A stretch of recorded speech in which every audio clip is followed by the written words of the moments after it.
ጤና ይስጥልን ከኢትዮጵያ ቴሌቪዥን የኢቲቪ ዜና 57 ነው። በያላችሁበት ቦታ ሆናችሁ ርቀታችሁን ጠብቃችሁ ይህ ኢቲቪ ዜና 57ን እየተከታተላችሁ እንደምትገኙ ተስፋ እናደርጋለን። ቀዳሚ የምናደርገው ደግሞ የኮሮና ቫይረስ ላይ ያተኮረውን ዕለታዊ መረጃ ነው። በምልክት ቋንቋ በረከት ቀናው ዜናውን በመምራት ተመስገን በየነ ከእናንተ ጋር አብረን እንቆያለን። ከኛ ጋር ሁኑ።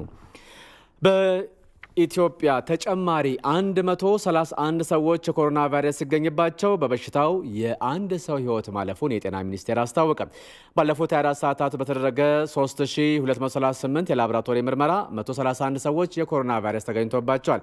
84 ሰዎች ደግሞ ከበሽታው ማገማቸውን ነው የጤና ሚኒስቴር ያስታወቀው። ቫይረሱ በምርመራ የተገኘባቸው ሰዎች ከ2 እስከ 80 ዓመት የዕድሜ ክልል የሚገኙ ሲሆን 94 ወንዶች ሲሆኑ 37ቱ ደግሞ ሴቶች ናቸው። በዜግነት 130ዎቹ ኢትዮጵያውያን ሲሆኑ አንዱ ደግሞ የውጭ ዜጋ ነው። ከአዲስ አበባ 98 ሰዎች፣ ከኦሮሚያ ክልል 16 ሰዎች፣ ከሶማሌ ክልል 4 ሰዎች፣ ከጋምቤላ ክልል 2 ሰዎች፣ ከድሬዳዋ ከተማ 3 ሰዎች፣ ከደቡብ ክልል 3 ሰዎች፣ ከአፋር ክልል 3 ሰዎች፣ ከትግራይ ክልል 1 ሰው እንደዚሁም ከአማራ ክልል 1 ሰው ነው በቫይረሱ የተያዘው። በአጠቃላይ በአገሪቱ ቫይረሱ በምርመራ የተገኘባቸው ሰዎች ቁጥር 4663 ደርሷል። ተጨማሪ 84 ሰዎች ከበሽታው በማገማቸው በአገሪቱ ከበሽታው ያገገሙ ሰዎች ቁጥር 1297 መድረሱን ነው የጤና ሚኒስቴር ያስታወቀው። በጸና የታመሙ ሰዎች ቁጥር ደግሞ 38 ደርሷል። በበሽታው የአንድ ተጨማሪ ሰው ህይወት ማለፉን ተከትሎ በአጠቃላይ በአገሪቱ በበሽታው ህይወታቸው ያለፉ ሰዎች ቁጥር 75 ደርሷል።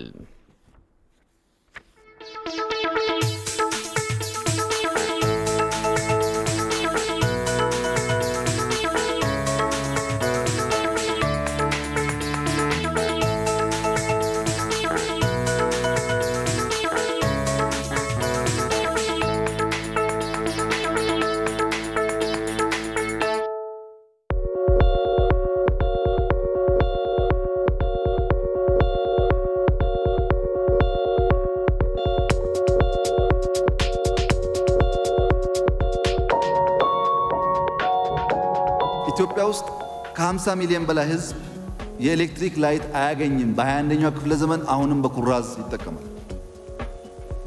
ዛሬም የኢትዮጵያ እናቶች ወገባቸው እስኪጎብጥ ለማመን የሚከብድ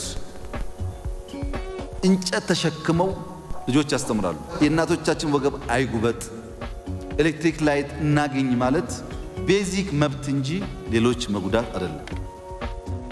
የግብጽ ወንድሞቻችን ከ98% በላይ ኤሌክትሪክ ላይት ያገኛሉ። ማደግ እንፈልጋለን።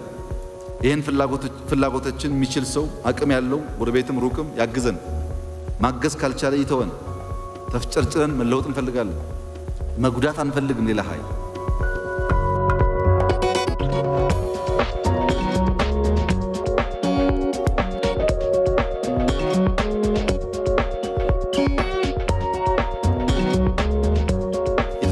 ጠብቅ በ4 ዓመት 20 ቢሊዮን ዛፍ እንትከል። እንደዚህ ያለ በዓለም ውስጥ አንድም ሀገር የለም። ህዝባችን ነው በነፃ እየወጣ የሚተክለው። ካልተከልን ህዳሴ ይደርቃል። ዝናብ ከሌለ ህዳሴ የለም። የህዳሴ ዋናው ምንጭ ዝናብ ነው። እሱ ደግሞ በአካባቢ ጥበቃ የሚረጋገጥ ነው። ልባም ጎረቤቶች ካሉን ዛፍ መትከል ላይ እኛም ማገዝ አለባቸው። አካባቢን ጠብቅ፣ ከተፈጥሮ እንጠቀም፣ ወንድሞቻችን አንጉዳ፣ ሌብነትን ቀንስ፣ የሰው ዕውቀት ጉልበት እንጠቀም፣ እንደግን ያለው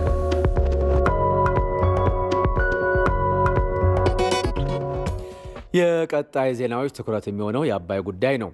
ኢትዮጵያ በመጪው ሐምሌ የህዳሴ ግድቡን የውሃ ሙሌት መጀመሯ አሁን ላይ ያለውን ጫና የሚቀንሰው እንጂ ስጋትን የሚያመጣ ለመሆኑን ምሁራን ተናገሩ። በታላቁ ህዳሴ ግድብ የውሃ ሙሌት ላይ የዋዠቀ የመጣውን የሀገራት አሰላለፍ ለማስተካከል ደግሞ ኢትዮጵያ ግብጽን የቀደመ የዲፕሎማሲ ስራ ልትሰራ ይገባል ብለዋል ምሁራኑ። ይመር አደም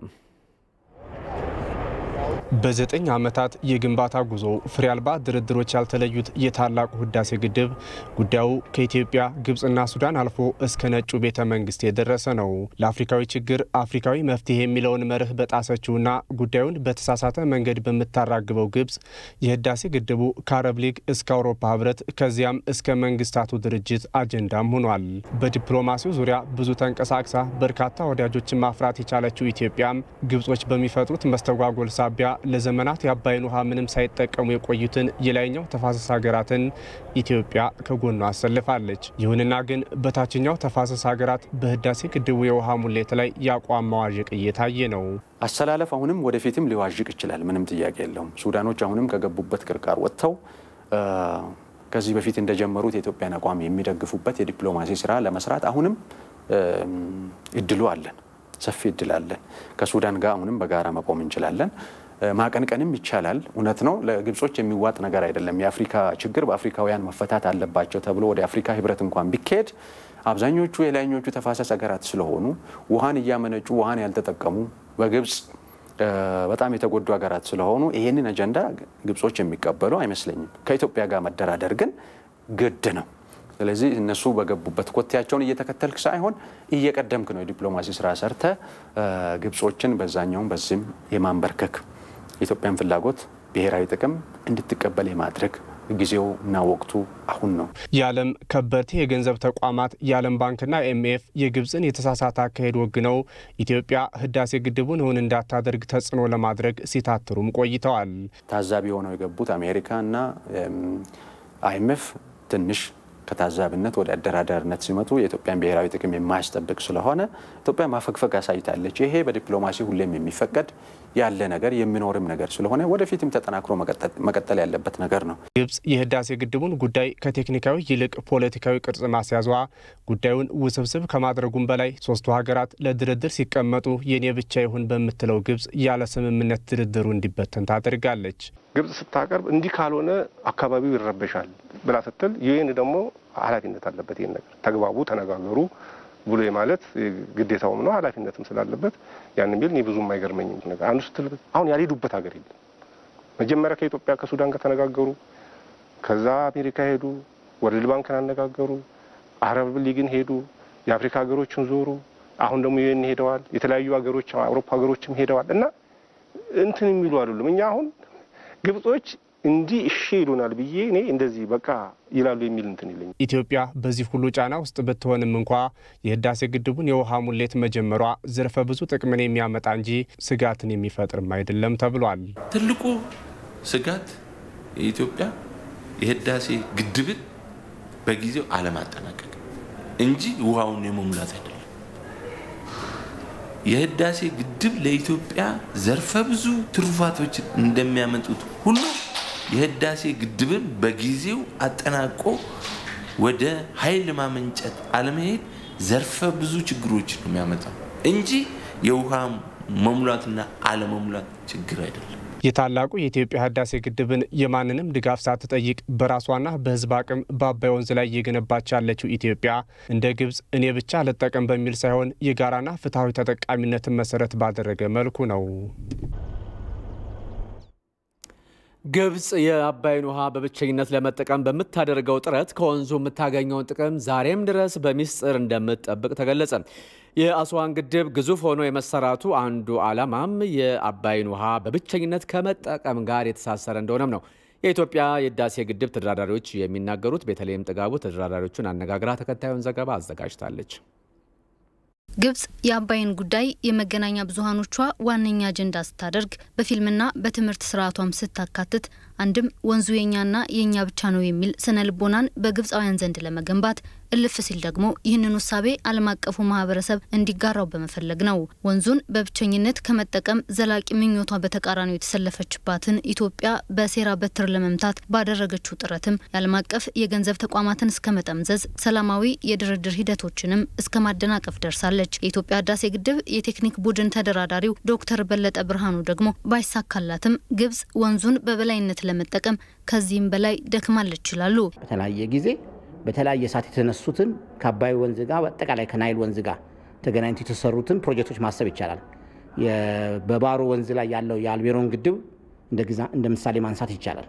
ባለፉት 20 ዓመታት ያለ ጥቅም እንዲቀር የተደረገው የጣና በለስን ፕሮጀክት ማንሳት ይቻላል። እንደገና አሁን ሪቫይቭ አድርጎ የተነሳው ሌሎችም የነጮሞጋን ፕሮጀክት ማንሳት ይቻላል። ፈንድ ተጠይቆላቸው በመክነው የቀሩ ናቸው። እነዚህን ስንመለከት ፕሮጀክቶቻችን እንዳንሰራ ሀገራ ውስጥ ሰላም እንዳይኖረን ፈንድም እንዳናገኝ ጥረት ማድረግ ነው። የአስዋን ግድብ በመጠን ግዙፍ የመሆን ዓላማ የአባይን ውሃ ለብቻ ከመጠቀም ጋር የተሳሰረ እንደሆነም ያስረዳሉ። በ1970ዎቹ ላይ 20 አስዋን ግድብን ትልቅ አድርገው ሰሩት። አሁን ብዙ ጊዜ ያደርጋል እንጂ በአቅም ደረጃ ልክ ነው፣ በከፍታ ደረጃ የኛ ግድብ ሊበልጠው ይችላል።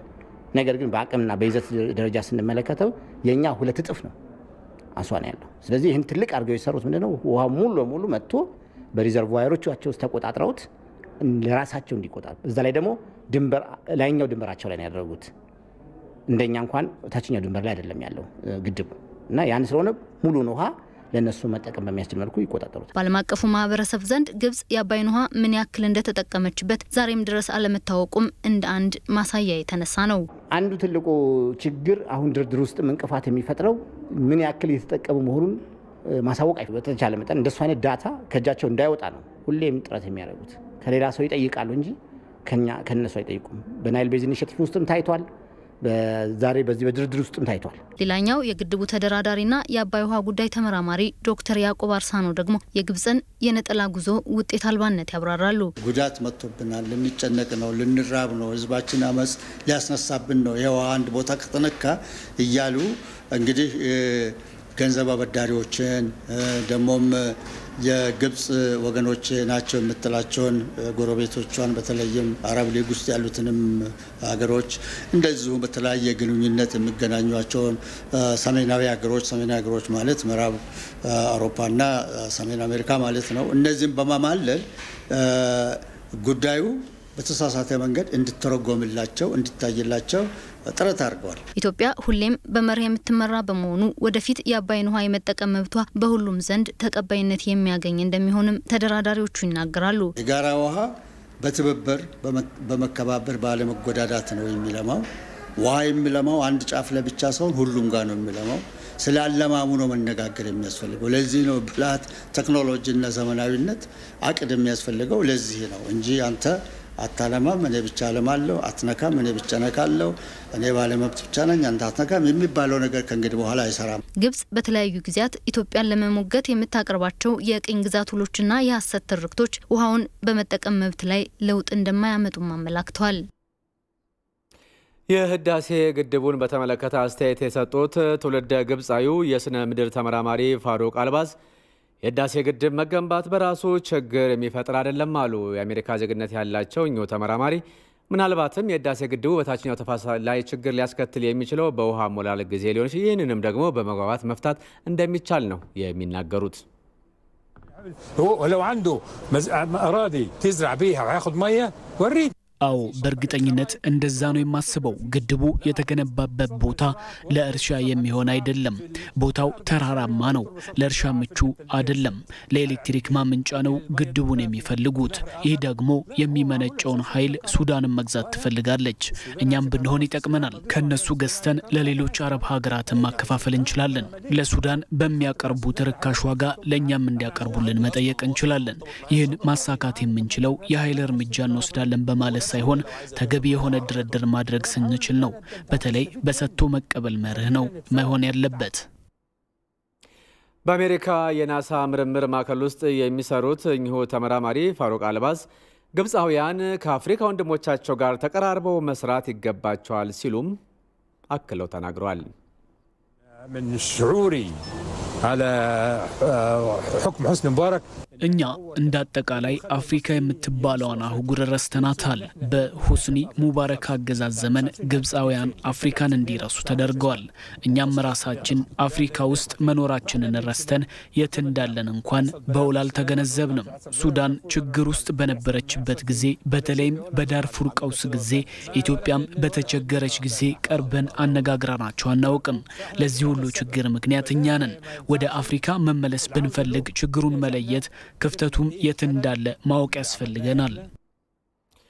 ሌላው በጉዳዩ ላይ አስተያየት የሰጡት የሱዳን ውጭ ጉዳይ ሚኒስትር ዴኤታ ኡመር ቀመርዲን ግብጽ የህዳሴ ግድብ ድርድር በሂደት ላይ ያለ ጉዳዩን ወደ መንግስታቱ ድርጅት የጸጥታ ምክር ቤት መውሰዷን ሱዳን እንደማትቀበለው ገልጸዋል። ሚኒስትር ዴኤታው ለቢቢሲ አረበኛ እንደተናገሩት ኢትዮጵያ የህዳሴ ግድብ የመጀመሪያ የውሃ ሙሌት ብትጀምር ሱዳን ከኢትዮጵያ ጋር ወደ ግጭት አትገባም ነው ያሉት።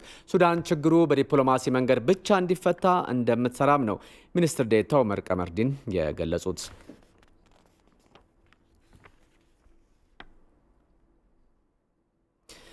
የሳይንስና ከፍተኛ ትምህርት ሚኒስቴር የህዳሴው ግድብ የሁላችን ፕሮጀክት በሚል የውይይት መድረክ አካሄደ።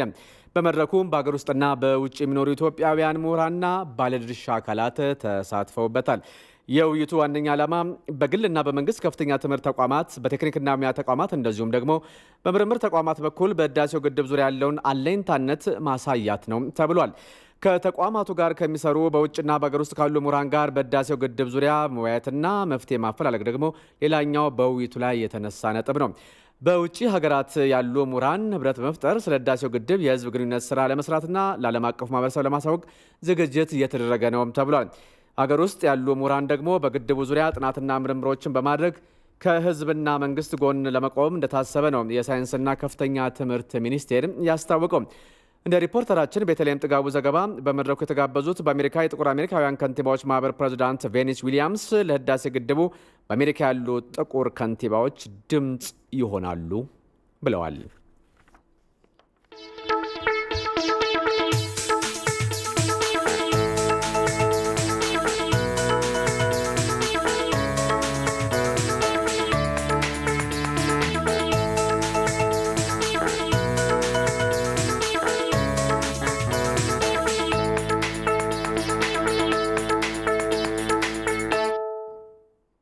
ይህ ኢቲቪ ዜና 57 ነው። በጣና ሐይቅ ላይ የተከሰተውን የእምቦጭ አረም በዘላቂነት ለማስወገድ የሚያስችል የረጅም እና የአጭር ጊዜ መፍትሄ እርምጃዎች መዘጋጀታቸውን ምክትል ጠቅላይ ሚኒስትሩ ደመቀ መኮንን ተናገሩ። ምክትል ጠቅላይ ሚኒስትር ደመቀ መኮንንና የአማራ ክልል ርዕሰ መስተዳድር ተመስገን ጥሩነህ በደቡብ ጎንደር ዞን ሊቦ ከምከም ወረዳ ቅርኛ ቀበሌ ተገኝተው በጣና ሐይቅ ላይ የተጋረጠውን የእምቦጭ አረም አደጋ ተመልክተዋል። አረሙ ለሐይቁ ስጋት ሆኗል ያሉት ምክትል ጠቅላይ ሚኒስትሩ የፌዴራል መንግስት ችግሩን ለመፍታት የሚያስችል የረጅምና የአጭር ጊዜ መፍትሄዎችን አስቀምጦ ወደ ስራ መግባቱንም ነው የተናገሩት። ጣና የአካባቢው ብቻ ሳይሆን የሀገሪቱ ጸጋ ስለሆነ ሁሉም የየድርሻው መወጣት እንዳለበትም አሳስቧል። የፌዴራል መንግስት ችግሩ ያለበትን አሳሳቢ ሁኔታ መመልከቱ በጋራ ለመስራት ያስችላል ያሉት የአማራ ክልል ርዕሰ መስተዳድር ተመስገን ጥሩነህ ጣናን ከህመሙ ለመታደግ ወጥና የተቀናጀ አሰራር እንደሚጠይቅም ተናግሯል። አሁን እየተወሰደ ያለው አማራጭ ችግሩ እንዳይሰፋ የሚያግዝ መሆኑን ገልጸው በዘላቂነት አረሙን ከሐይቁ ለማስወገድ የተቀናጀ ርብርብ እንደሚያስፈልግም ጠቁሟል። የአካባቢው ነዋሪዎችም ለመሪዎቹ ጣና በርካታ የመልማት ጸጋዎች ያሉት መሆኑን ጠቅሰው አስፈላጊው መሰረተ ልማት እንዲሟላላቸው መጠየቃቸውን ነው የአማራ መገናኛ ብዙሃን ድርጅት የዘገበው።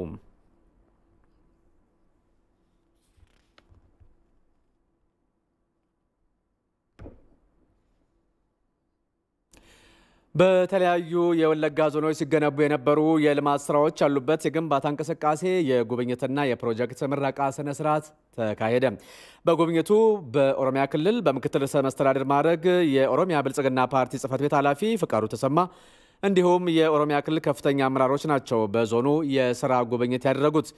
በዞኑ በተለያዩ ወረዳዎች ለረጅም ዓመታት ግንባታቸው የተጓተቱ የንጹህ መጠጥ ውሃ ፕሮጀክቶች፣ የመጀመሪያ ደረጃ ሆስፒታሎች፣ የክላስተር የምግብ ማቀነባበሪያ ፋብሪካ እና የመሸጫ ሼዶችም ተመርቀዋል።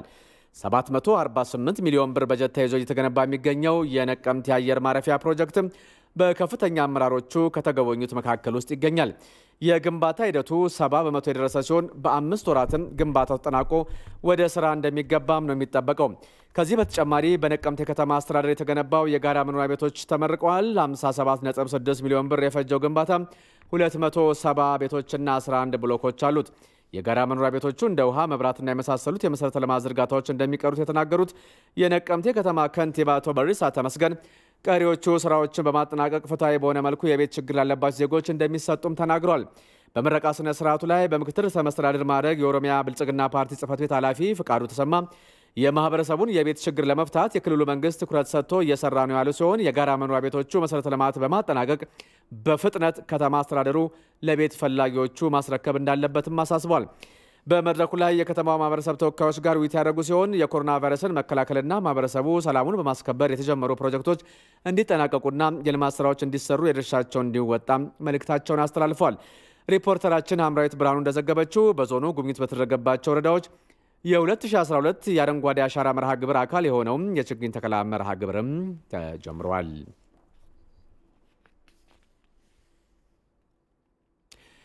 የሰላሌ ዩኒቨርሲቲ በቀን ከ1100 በላይ ሰዎችን መመርመር የሚያስችል የኮሮና ቫይረስ መመርመሪያ ላብራቶሪ ማዕከል ስራ አስጀመረ። የላብራቶሪ ማዕከሉ ለኦሮሚያ ክልል ሰሜን ሸዋ ዞንና ለአጎራባች አካባቢዎች አገልግሎት የሚሰጥ ነውም ነው የተባለው። ዮሐንስ ፍስሐ ዝርዝር አለው። የአራተኛው ትውልድ አንድ አካል የሆነው የሰላሌ ዩኒቨርሲቲ ከመማር ማስተማር ተልዕኮ ባሻገር የማህበረሰብ አቀፍ አገልግሎት ላይ ትኩረት አድርጎ እየሰራ ይገኛል። በሀገር አቀፍ ደረጃ ስጋትነቱ እያየለ የመጣውን የኮቪድ-19 ችግር ላይ የበኩሉን የመፍትሄ አካል ለመሆን በማለምም የኮሮና ቫይረስን ለመመርመር የሚያስችል የመመርመሪያ ላቦራቶሪ ማዕከል ይፋ አድርጓል።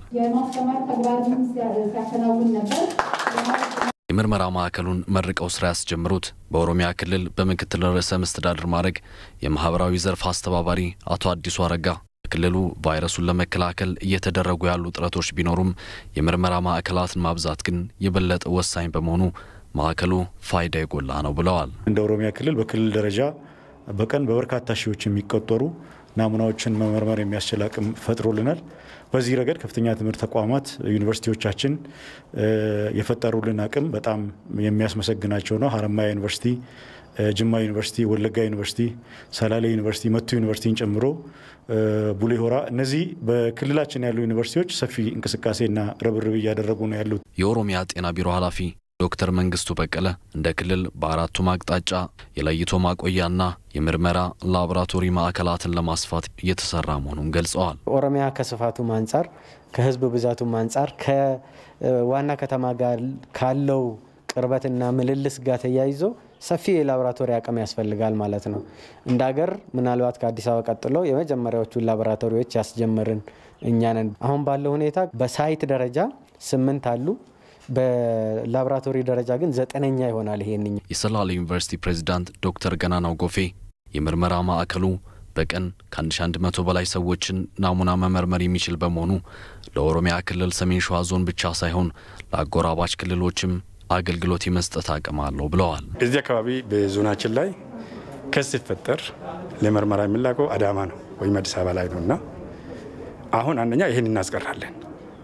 ሌላ ደግሞ አዲስ አበባ ላይም እኛ ቅርብ ላይ ስላለን እነዚህ የኬዞች የሚበዙ ከሆነ ያንን ነገር ሼር ማድረግና ዩኒቨርሲቲ ደግሞ አገራዊ ተልእኮን ለመወጣት የሚያስችል አቅም ነው ብዬ አስባለሁ። የሰላሌ ዩኒቨርሲቲ የቦርድ ሰብሳቢ አቶ ሞገስ ባልቻ በበኩላቸው ትምህርት ተቋሙ የማህበራዊ ኃላፊነቱን በመወጣት ረገድ አበረታች ስራዎችን እየሰራ መሆኑን ገልጸዋል። ዩኒቨርሲቲው ታዳጊ ቢሆንም ግን ይሄ ፋውንዴሽን ይሆናል ማለት ነው። ትልልቅ የምርምር ስራዎችን ላቦራቶሪዎችን በመስራት በቀጣይነት በረጅም ጊዜ ሊሰራ የሚችሉ የሕክምናና የምርምር ስራዎችን ለማስፋት የሚያስችል እድል የሚፈጥርለት ከመሆኑ ጋር ተያይዞ ለዩኒቨርሲቲው ትልቅ አቅም ነው ማለት ነው። በሰላሌ ዩኒቨርሲቲ ይፋ ከሆነው የኮሮና ቫይረስ መመርመሪያ ማዕከል ምርቃት ባሻገር የሰላሌ ዩኒቨርሲቲ የቦርድ አመራሮችም በዩኒቨርሲቲው ቅጥር ግቢ ውስጥ የአረንጓዴ አሻራቸውን አሳርፈዋል።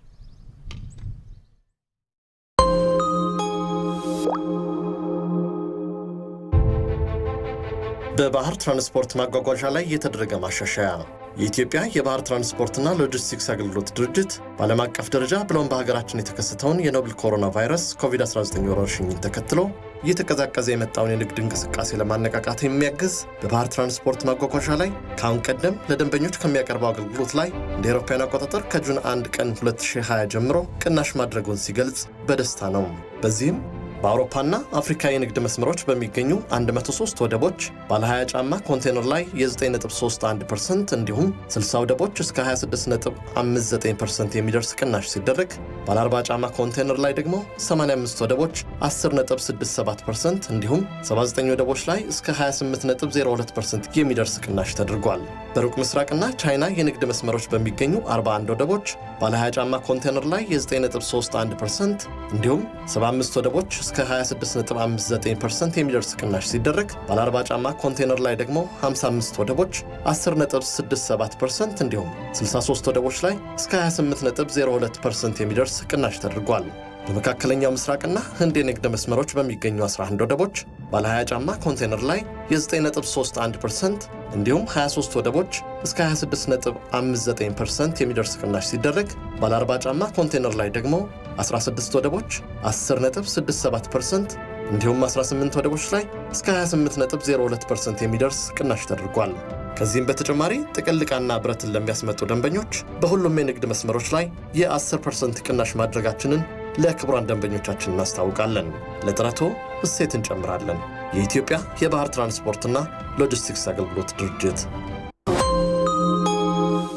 አሁን ጊዜው የውጪ ዘገባዎች የሚቀርቡበት ነው። የዲሞክራሲያዊት ሪፐብሊክ ኮንጎ ፕሬዝዳንት ጽህፈት ቤት ኃላፊ በተጠረጠሩበት የሙስና ወንጀል ጥፋተኛ